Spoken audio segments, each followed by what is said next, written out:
So tell what was it like meeting Gene Roddenberry? What were the circumstances around that? I met him very casually. Just really, he was swamped with people. Okay, I was near him. Okay, it was like I couldn't get his autograph because he had signed a bunch of autographs at the show and he was leaving.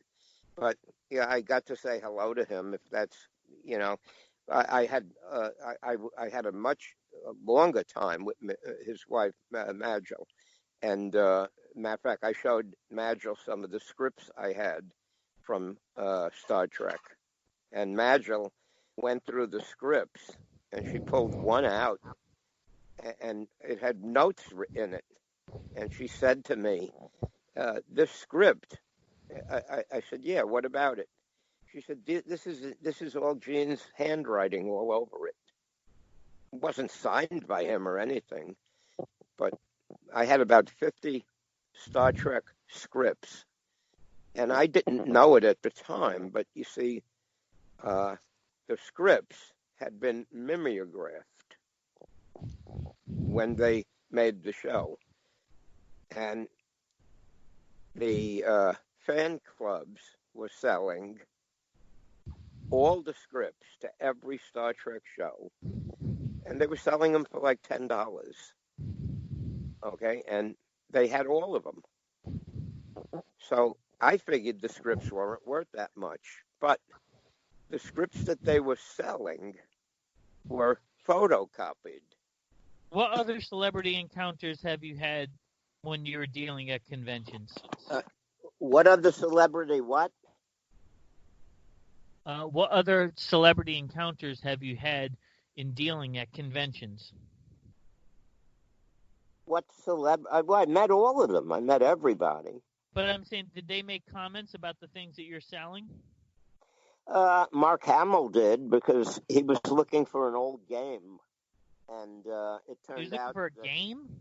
He was looking for a Hasbro game from the 1960s.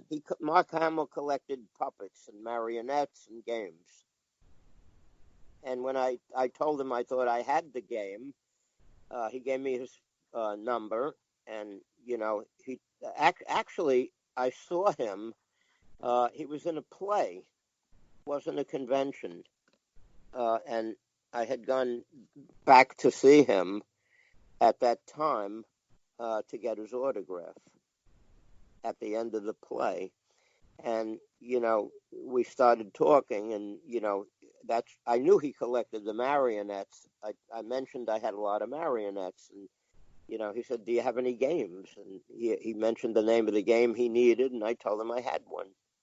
And he gave me his number. He says where he was staying. It was in, oh God, I think it was at the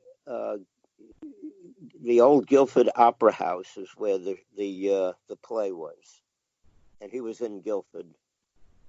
So he had rented. I'm trying to think, Dick. The what? I'm trying to think. You're saying Guilford, Connecticut? Not Guilford, Connecticut. No. Oh, okay. Because I don't remember Guilford having an opera house. No, you know what? It was at the something Opera House. It wasn't in Guilford. Maybe it was some other. Maybe it begins with a different G.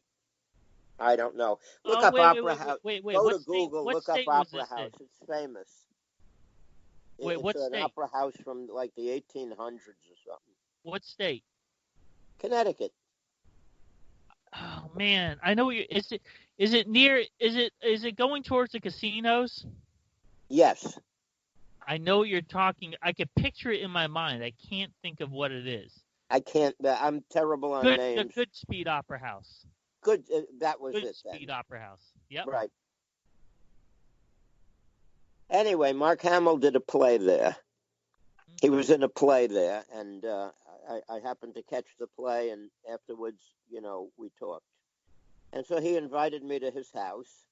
I brought the game to his house, and I think I mentioned before, I was playing on the living room floor with his two kids, and he was in the kitchen making tuna salad sandwiches, toasting them, and he brought me lunch. And so we had lunch. I had a nice time, talking with him. We were going to meet again and blah, blah, blah, but we never did. What year was this? Ah, God. I'm trying to think. Probably the late 80s. So was he living in Connecticut at the time? Well, he had rented a place in Connecticut, yeah. Just while he was putting that play on, you're saying? Yeah, just for the play was on for a week or two or something. I don't know. I got you. But he was there for a while, and that's when he decided he'd ask me over. So, I went to his house. I brought him the game. I gave it to him.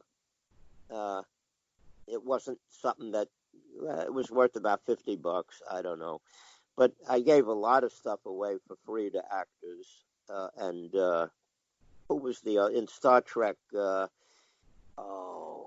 What's his name? The one who plays Chekhov.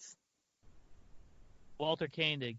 Walter Koenig. Yeah, Walter Koenig was a big gum card collector. God, I gave him a whole bunch of gum cards over the years. Every time he'd meet me at a show, he'd come right over to my booth and look at the gum cards. Like what kind of gum cards? I don't remember, but they were gum cards, I think, for TV shows. Yeah, he collects big little books too. He what? He collects big little books. Yeah, and he also told me that he sold his computer. I think he had an Amiga computer. He sold it to a girl in Connecticut. And what was so funny is a couple shows later, I met the girl who bought his computer.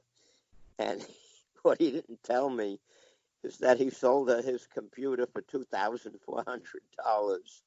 And when I met the girl, she told me, yeah, she happened to mention, I own Walter Koenig's computer. And she said, and I way overpaid for it. I paid $2,400. She said, he really got me.